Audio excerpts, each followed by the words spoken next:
Bum bum bum bum bum bum bum bum. Bum bum bum bum bum bum bum bum. Hey everybody, come on in. It's time for the evening edition called No Coffee with Scott Adams because it's much too late for that. But it's not too late to have fun with the news. Thank you for this gift, President Trump, for making a Monday that could have been boring, not boring at all. Have I told you before that there's something about the Trump family? I think they all have it. It's sort of like some gene that they inherited, that they can't be uninteresting. Have you noticed that? It doesn't matter who it is. It doesn't matter if it's Ivanka or Don Jr. or the president. They don't know how to leave a room without making you remember something that makes your head shake. It's like, well, I'm going to remember that for a while. And of course, the president gave us quite the gift today by casually mentioning that he's been using hydroxychloroquine and I think azithromycin and zinc as well. Now, how do you think the media dealt with this new information? Now, you have to know he was laughing about it. You have to know Trump thought it was funny, because it was. Here's what's funny about it. Would you not agree with the following statement that the president has been just viciously criticized for having brought up these pills in the first place, and that since then there's been evidence of them not working or maybe being dangerous, and so it's just all worse and worse and worse. So just when you think Trump has decided to, sort of surrender the point, and I really thought he'd surrendered it. I thought he was just going to say, well, it seemed like a good idea at the time. Maybe we know more now. Hasn't really stood out as being a winning strategy yet. So I kind of thought he was going to let it go. But this isn't really the president who lets things go, is it? One of the reasons his supporters, I think, appreciate him is that he doesn't let anything go. He's going to be still trying to build that wall, when he's 110 and out of office. I'm still going to build that wall. I'm going to get that wall built. So there's something about his tenacity that you just have to like, even if you don't like what he's trying to do. And this is just the perfect example. It's like he's just not going to let this go. So here's what's so fricking funny about it. It's funny because don't you assume that the White House doctors, I don't know if it's a staff, there's one White House doctor, physician, but is there a whole staff? Probably. And don't you think that it's assumed that whoever is treating the President of the United States medically would be the cream of the crop? Wouldn't you just assume? Would be sort of the standard for good care. Sort of the person you might even look to as a role model of how to do it right. And the president gets the White House physician to give him the okay. I mean, I think he said he wanted it, but he gave him the okay to take this drug, which automatically makes him right. Now, I'm not saying that people will admit he's right, but I'm sorry, if you get the White House doctor to agree with you, you're right. They're never going to give it to him. They'll never give him the win. But I'm here to tell you, he won. He'll never get the trophy. The scoreboard will not reflect that. But he won. Now, let me explain what I mean by that, because the news is never going to give it to him, and this is how they're going to do it. This question of the hydroxychloroquine is really 4 different types of decisions. There's a scientific decision, a medical patient, and then a leadership decision. And they've got different variables, and you would look at them in different ways for different reasons. So let me go through these. The scientific view, which is what CNN and the critics will focus on, is going to say, do we have controlled studies that show that it's safe enough and that it works? And the answer is no. No, we don't. So if the only thing that mattered was the scientific study, you'd say, no, we don't have those studies. That's it. If that's the only question, if it's the only dimension you're looking at, no. It does not have the required scientific backing, period. That's like end of the statement. There is not, absolutely not, scientific backing of the type that you would want, the gold standard controlled experiments, doesn't exist. Fair enough. True statement. But the medical decision could be a little different. A doctor is allowed to say, yeah, we don't have a controlled study for this way I'm thinking of using it, but I'm going to use my medical judgment, and I'm going to say, I've got a hunch that this could work. I don't know what else could work. I don't have a better idea. It feels like the logic makes sense, and I think that the risk is very small. So I'll give it a chance. It's called off-label use. That's not the same as this. The scientific view is you don't know anything. The medical view, sometimes, depends on the situation, might be, it's worth a try. Which is also different from the patient's choice, because the patient has yet another bunch of information. And that information is what works for you. What are your biases? What are you afraid of? What are your priorities? Let me give you an example. When I famously had my voice problems where I couldn't speak for several years, the medical community, the scientists, the doctors, said, here's what you need to do, Scott. Take a big needle and stick it through the front of your neck and give yourself, not yourself, but let the doctor give you a shot that goes into the back of your neck. Basically, it goes through the middle of the throat into your, if they can find it, because they're kind of guessing a little bit, but if they can find it, they'll jab that needle into your vocal cords, and they'll put a little Botox in there, and they'll freeze that thing, and you might be able to make some sounds that sound like talking. Now, we'll have to do it probably every several weeks, and you'll have to, once again, have a needle through the front of your throat while you're awake, and we'll be manipulating it in there, and we're not sure we'll get it every time. Sometimes we'll miss, so there'll be several months where it won't work, and it'll be painful, excruciating, traumatic experience every time. But that's our advice. That's our advice. What did I do? I said, no, thank you. And I searched for a year for another excuse, or another excuse. What Freudian slip was that? No, I searched for a year for another solution. Ended up being a surgical solution, and you can hear me speak. So, as a patient, I overruled the science and the medical community, and that worked out. I'm not suggesting that always works out. I'm just saying that sometimes the patient has extra variables. There's a risk they're willing to take. There's a risk they're not willing to take. And sometimes it's personal. If you're the one in the chair with the needle going through your neck, you get to decide, right? It's not all about the math if you get a needle in your neck. So I'm just saying that these are different decisions and different things. Now, the leadership decision is the risk management decision. That's the one where you say, we really don't know. We just don't know. We don't know quite how dangerous it would be for coronavirus patients. We don't know quite if it works. But a leader still has to make a decision. And remember, doing nothing is a decision. The leader doesn't get to say, I'll take a bye on this. Let me just take a pass. You don't get to do that. In an emergency, a decision not to do something is an active decision.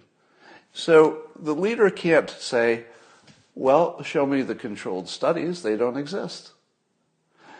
The leader can ask the doctors, hey, what would you do? 25% of them would say, according to a study I just saw, 25% of them would say, yeah, I'd try it. I'd try it. Well, how about an individual? Well, if you're the president of the United States, and maybe you're, having you not incapacitated means more, could be even more important. Well, maybe depending on your situation, you talk to your doctor. It just depends, right? For some people, it makes sense. Let's say you're 25 years old and you're not around anybody who's likely to give it to you anyway, and if you got it, it probably wouldn't kill you. Would you take it? Well, it depends, but probably not. Maybe if you were on the front lines, you might, but probably not. But how about if you're a leader and you're just trying to help make risk management decisions with your experts on behalf of the country? If you're making a risk management decision, the only way you can do it that makes sense is to say, all right, what are the odds if I go this way? What are the odds if I go this way? So let's say it would be a decision tree. Now, if no one has shown you the decision tree, they cannot tell you in any rational way that the president made a bad decision by simply talking about it and talking about it as a risk management decision. Unless somebody's done the math where they've said, all right, if you take the hydroxychloroquine, we don't know if it would work, but let's say there's a 10% chance it might help you. Is that 10% worth is it 1 out of 100,000 who might die from it? But those people are only taking it long term. The number of people who are going to die from it from 2 weeks, we don't know because we don't have the studies. But doctors and common sense tells you it's probably close to zero. So would you take a 10% slight advantage, and again, that would be an assumption, not a fact, a 10% slight advantage, that if you got it, you'd already have the hydroxy and the zinc, that's the active part, you'd already have it in your body, so you'd get a sort of a jump on it, and maybe you'd recover faster. Would that potentially 10% chance, and only a 10% chance if you get it, because otherwise it doesn't matter at all, and there was a 99% chance you were just going to get better anyway. Now, if you're Trump, you're a certain age, so he doesn't have a 99% chance of getting better, but maybe a 97% chance. So let's say Trump had a 3% chance of dying if he got it. Let's say a 50% chance of getting it.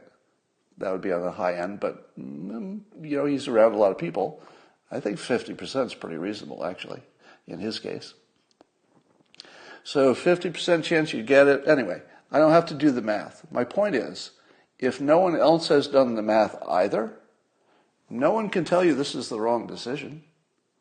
If they do the math and they plug in their numbers and they show it to you, you can multiply it yourself and say, okay, oh yeah, they multiplied this correctly. That's a rational decision right there.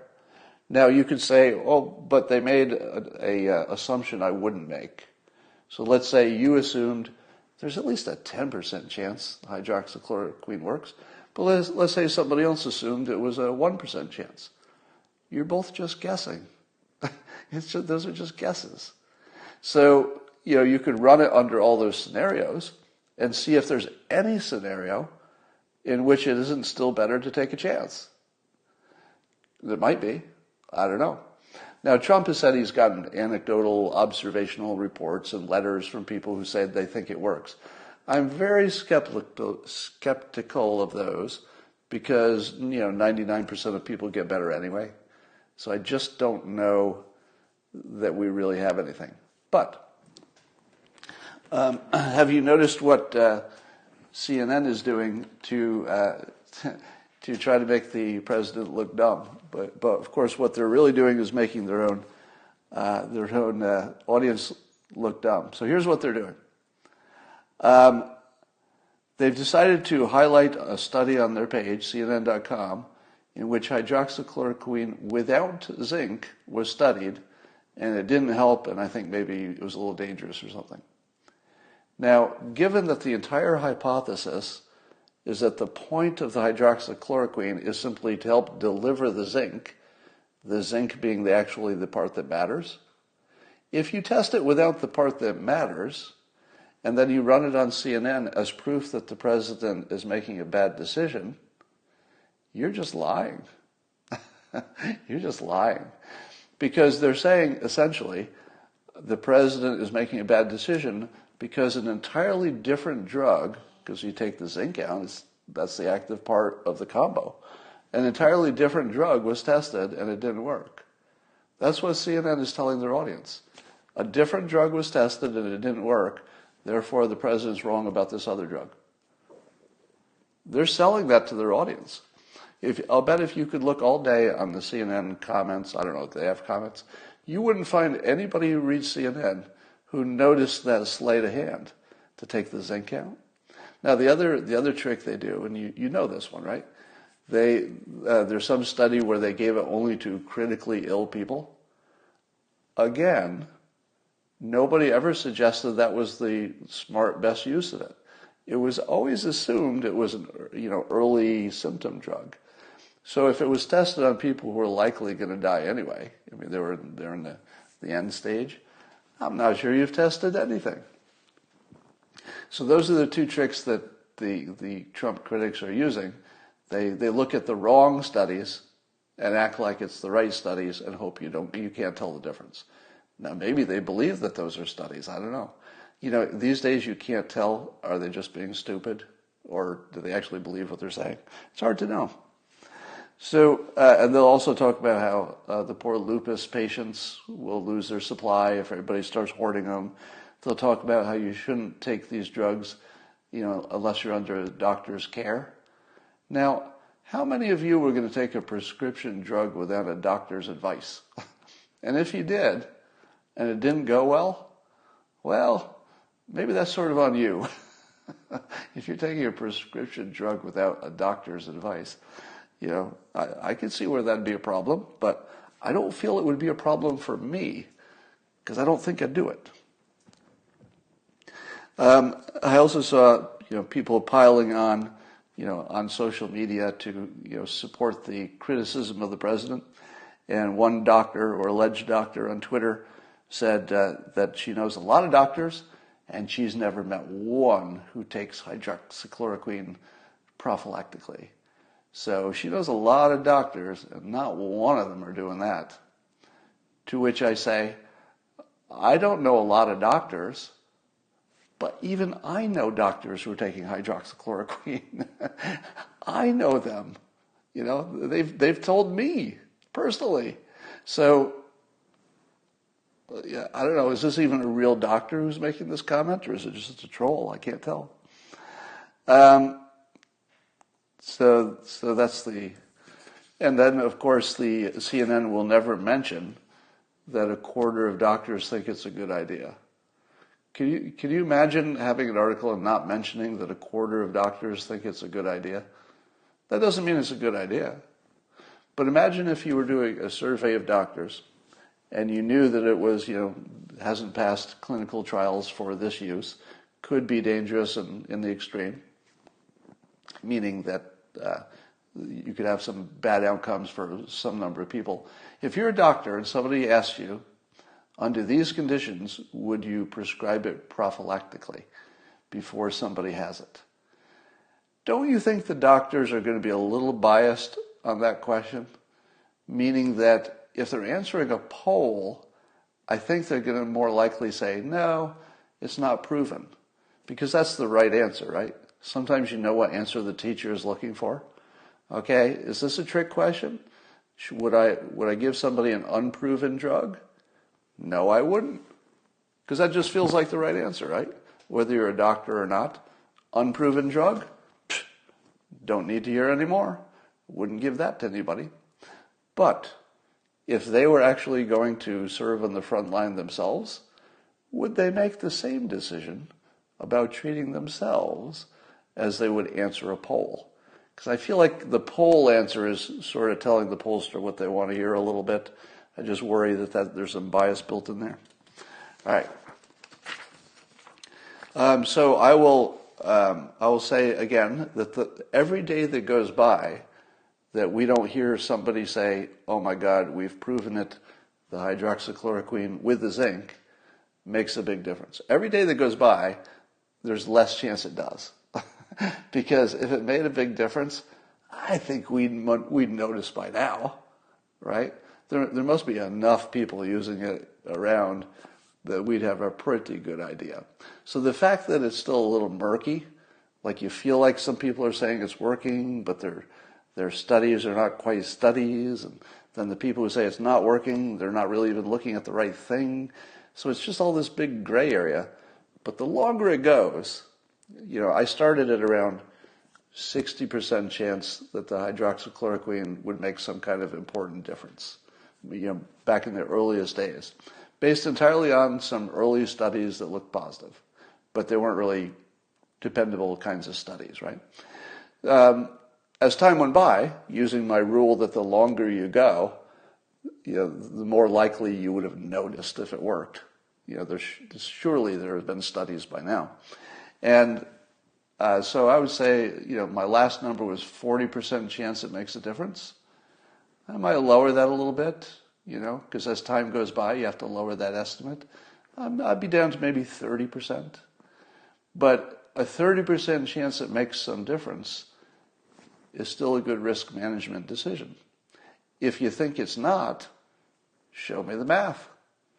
Easy enough. You could change my mind just by showing me the decision tree and multiply the odds of the various things happening. And just show it to me. It's a simple calculation. You could change my mind in a minute. It's one page. These are the odds. Which one is bigger?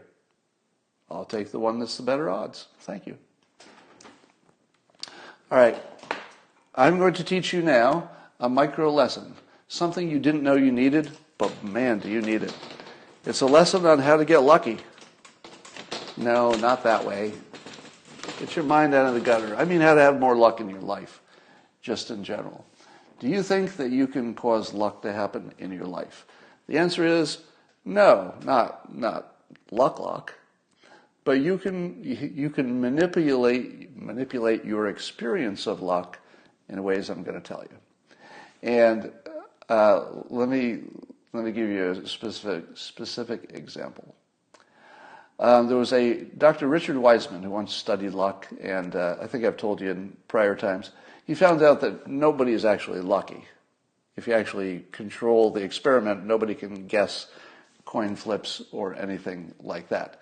But he did find that people who had a positive attitude and expected luck had a wider field of vision. In other words, they simply noticed opportunities that other people didn't notice. So there is something about expecting luck to happen that can tune your brain to notice things that give you the experience of being luck. Now, there wasn't any actual luck in the story. You just notice things that you weren't noticing before. So it's more like skill, but the way it will feel to you is like luck, because you'll think, oh, I just noticed this thing, and that's exactly what I needed, exactly when I wanted it. So the experience will feel like luck if you tune your brain to just notice more opportunities. The other thing that you can do for luck is go where the energy is.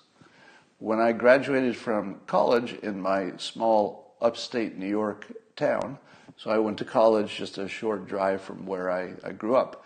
And it was a very small town. There were maybe 2,000 people in the town, not much there to keep me there. And so as soon as I graduated, I traded my car for a one-way ticket to California. And my thinking was this: there aren't many times when you can just start from scratch. And getting out of college was one of those times. I didn't have any special ties to anything. So I said, where can I be the luckiest? And so I went where there was most energy, the most action. So I went to the Bay Area because it was sort of a happening, growing, active place. But then I went the second filter. I said, within the Bay Area, what is the most happening, energetic, forward-looking business that somebody like me could get a job at? Now, I had a degree in economics, so I was looking for the most forward-looking bank, which I found.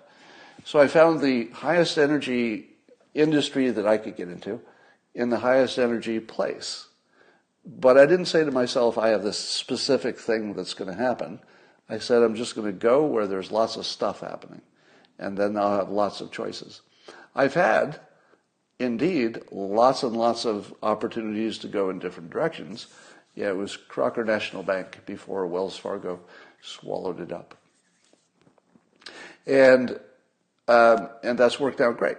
So let me show you the tips for luck in general. Follow the energy. So you might have to change jobs. You might have to move. But you can't really fight that.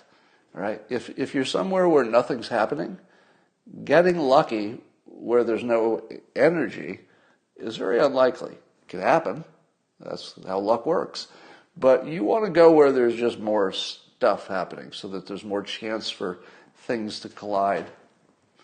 You want to network. You want to meet as many people. If you are rigorous about meeting people and keeping in touch, then the opportunity for luck to find you happens again. Because what if an opportunity comes to someone in your network? So you've got this big network, and it's like a dish that's picking up signals. So now instead of being so lucky that somebody would have to know you personally if they had a job opportunity, you don't have to be that lucky anymore. Now you can just be lucky enough that anybody you've met hears about this opportunity and says, oh, I know the perfect person for that. So networking expands your filter, your envelope of luck. Likewise, skill stacking, which I talk about all the time. If you put more things together, more skills, and you keep layering on top of each other, the things that you could potentially do just becomes geometrically larger.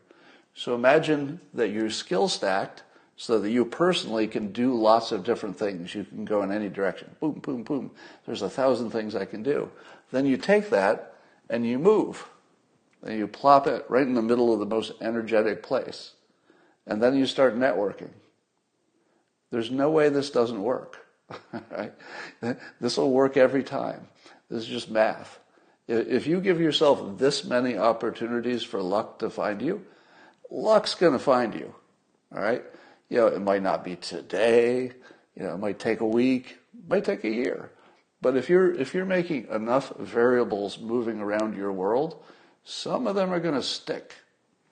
All right. Experience helps too, because the more experience you have, the more opportunities you can notice, the more ways you can go.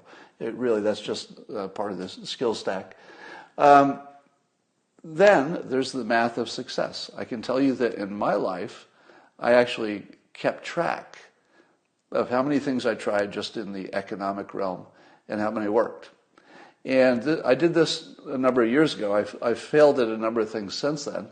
But my calculation was that about 30 or so things I'd tried, business-wise, including my corporate jobs, different inventions I tried to make, startups I tried to start, etc. There were about 30 of them. And this is prior to and also after Dilbert. About 30 of them. About 3 of them worked out well. But those 3, of course, paid for all the failures. Now, Dilbert was one of them. I had best-selling books, some licensing. I did a lot of public speaking at high rates, etc. So there were a number of things that worked out amazingly well, but they were about 1 in 10. So could I know in advance which one of those 1 in 10 was going to work out? No, nobody's that smart. Everybody would like to be that smart. Nobody is. So the only thing you can do if you're trying to put yourself in a position for luck to find you is you need to keep trying stuff. But try things that won't kill you and can leave you ahead. So this is the idea of failing forward. So every time you try something, make sure that it builds your talent stack, or it increases your network, or gives you experience, which is sort of the same, no matter what. Because then, even as you're failing, it's like 3 failures, 4 failures, 5 failures. You get to 5 failures and learn something from every one of those failures, the odds of the 6th one failing start dropping dramatically. Because now you know what you're talking about a little bit. Now you got some skills. Now you've seen a little bit of the world. Now you're a little tougher. Now you've made some friends. All right? So failing is how you succeed. This is just part of the process. Try some long shots. I always tried some things which could pay the rent. So of course, if there was a promotion at work, I'd try to get it.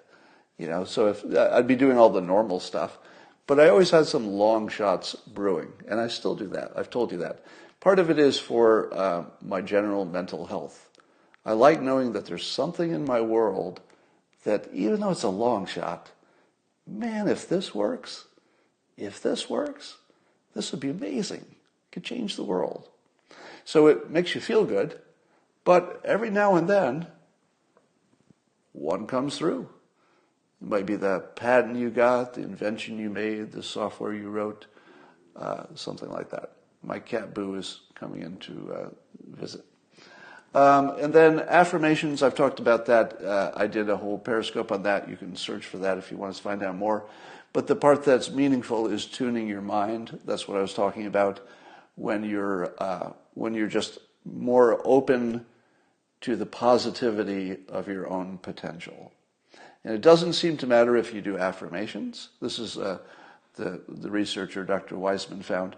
It didn't matter what you did to try to increase your optimism. So the affirmations would work, or you could pray, or you could just feel good, or you could talk to yourself. It didn't matter. You just had to convince yourself that you were a lucky person.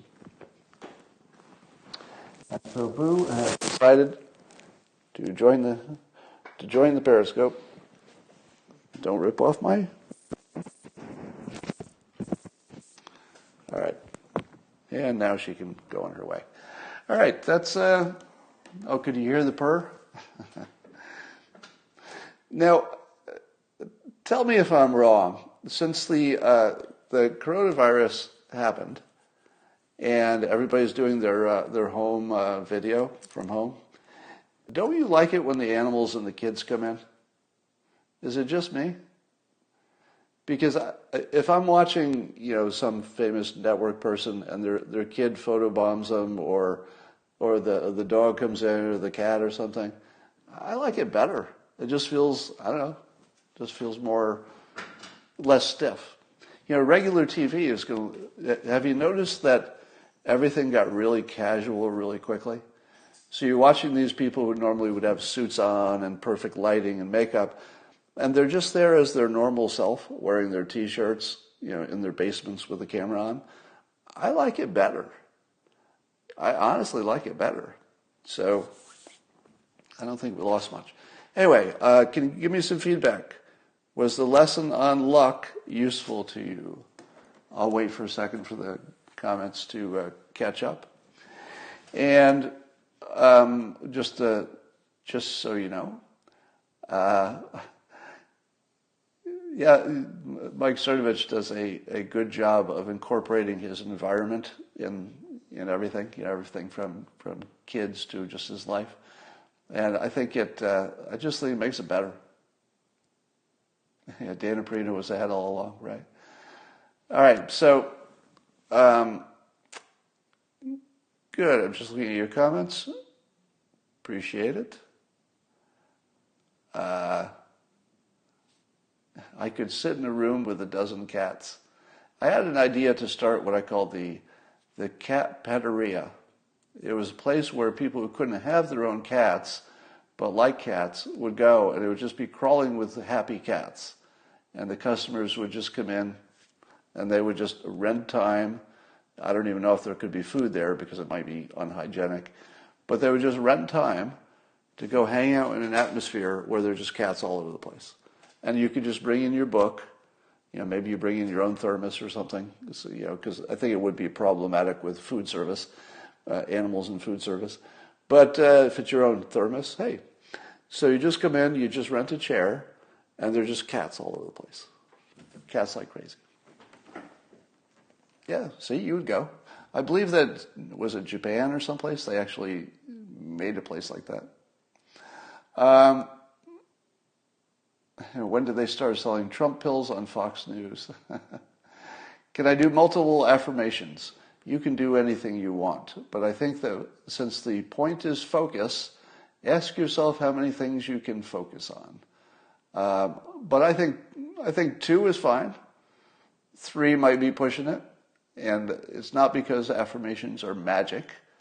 It's because if focus is the active part of it, and I imagine it is, then you don't want to spread that out too much. All right. That's all I got for today. I will see you. Wait, before I go, if you haven't checked out Locals, where I have a new comic strip called Robots Read News, you should check it out. I can finally say all the things that I wish I could have said in newspapers and couldn't. I can't tell you how much fun that is. All right, I'll see you tomorrow.